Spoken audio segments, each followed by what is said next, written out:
Welcome back to XboxCorner, my name's Luke, and today on the channel we're going to be taking a look at this week's offering of Game Pass titles, 4 of which happen to be day 1 releases, and 2 of those are games which we're going to be covering with full reviews on the channel. Now if you missed any of last week's releases, then you'll find a link to our roundup on them in the comments section below, but for now make sure to hit that like button, subscribe if you're looking for weekly deals, reviews, Game Pass videos and graphical comparisons, and let's get into it.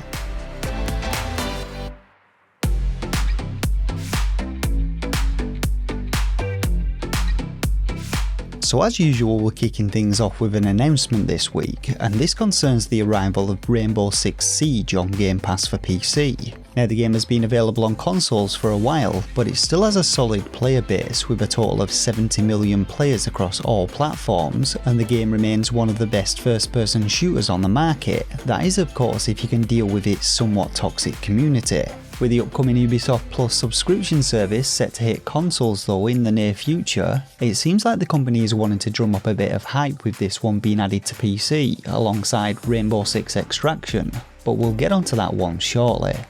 So the 18th of January marks the release of our first day 1 Game Pass title with Nobody Saves the World, and this one comes to us from the creators of the awesome Guacamelee and puts an interesting new spin on the action RPG genre, with players able to transform into different forms, each with their own unique skill sets which can be mixed and matched to create your own hybrid character classes. Now the game's story has you embarking on a quest to save the world from the evil Calamity, whose reawakening unfortunately coincides with the disappearance of an ultra-powerful wizard known as Nostramagus, and so it falls to you to help find the wizard in order to stop the Calamity's spread. Now luckily the old fool left his wand behind, which he then put to good use, using it to transform into rats, eggs, magicians, horses and a bunch of other unusual forms, and each of these level up as you complete quests with them, gaining new abilities and unlocking further forms on a kind of branching tree diagram. Gameplay in Nobody Saves the World sees you working your way through procedurally generated dungeons which evolve over time, becoming more difficult as you become stronger, and the game can be tackled either solo or alongside another player in online co-op mode, though unfortunately it doesn't look like the game has any kind of local co-op support. The game does look like a lot of fun though, and I really like the vibrant visuals and detailed cartoon-like art style they've gone for with it. Alex is also going to be reviewing this one on the channel, so make sure to subscribe and hit that bell notification button if you want to be notified as soon as the review goes live.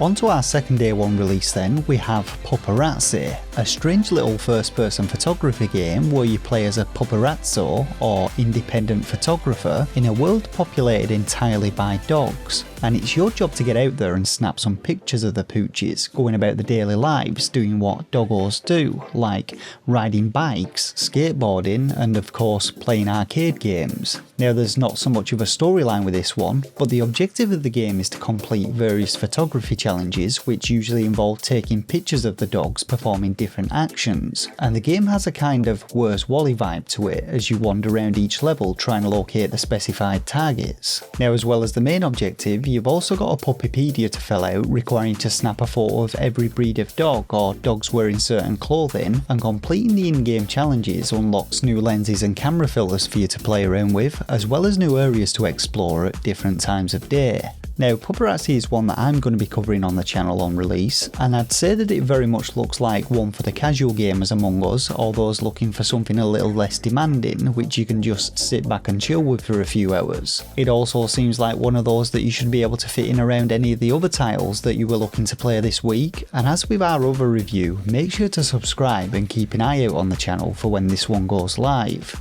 So our third day 1 release this week is Windjammers 2, and this one's a sequel to the 1994 Neo Geo arcade release of the same name, which sees players launching a disc back and forth and attempting to score by hitting a goal located at either end of the arena. Now I'd never actually played the first game, but from what I've seen, Windjammers appears to operate very much like a game of Pong on steroids, and the game has 10 different characters to select from, 6 of which are returning from the original game, with each of these characters having their own attributes and EX moves, which are essentially super powerful special abilities which can be activated by players to give them an advantage. Now there also appears to be a ton of different arenas to play in, which all look pretty cool, though I'm not entirely sure whether they actually change up the gameplay mechanics, as well as an arcade mode, a bunch of different mini-games, and local and online multiplayer letting you face off against your friends or other players. It really does look like a great game though, both visually and gameplay wise, and I'm sure that fans of the original will really have a blast with this one when it drops on the 20th of January.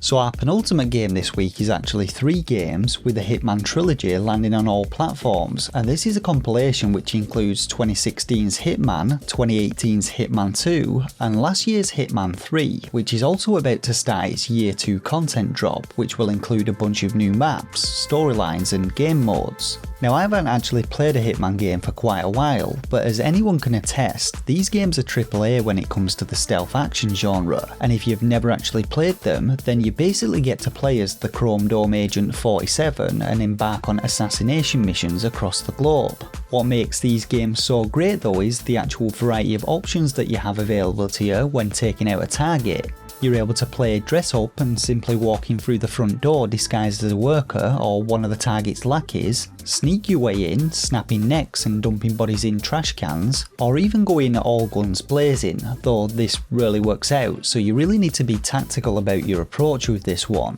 Taking down a target can be as simple as slotting them in the skull with a single well-placed pistol shot, but you can also get very creative with this one by poisoning them or causing them to have an accident. All in all though, the Hitman games have long been fan favourites, and this trilogy groups together the most recent and arguably the best titles in the series. In total you're looking about 30 plus hours worth of gameplay for the game's main campaigns, and hundreds of hours of extra gameplay if A, you're a completionist, or B, just a little bit psychotic and want to see how many different ways you can actually murder people.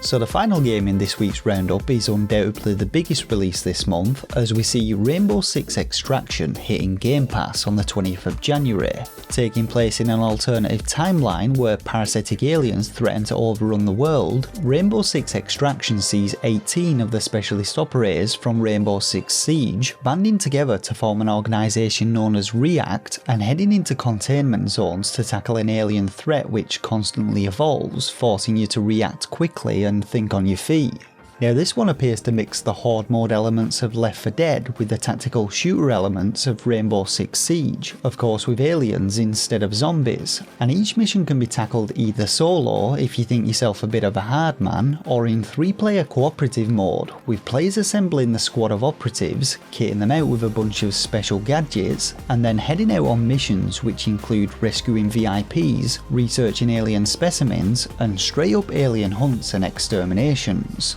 Now as it currently stands with the game, there's actually no campaign mode to play through, which potentially means that it may be a little light on the storyline side of things, but you are actually able to combine any of the game's 13 mission modes and maps to create a huge number of different scenarios, which should mean that the game essentially offers endless replayability, and if Siege is anything to go by, we'll likely see plenty of additional content added to the game over the next few years. Now a couple of additional bonuses to playing both this and Siege is that you'll actually unlock both the United Front cosmetic bundle in both games, as well as all 18 operatives from Extraction in Siege, so it's well worth installing and running Extraction if only to get the rewards. In all honesty though, Extraction looks like a pretty solid title, and it may just scratch that Left 4 Dead itch that Back 4 Blood failed to do for so many people.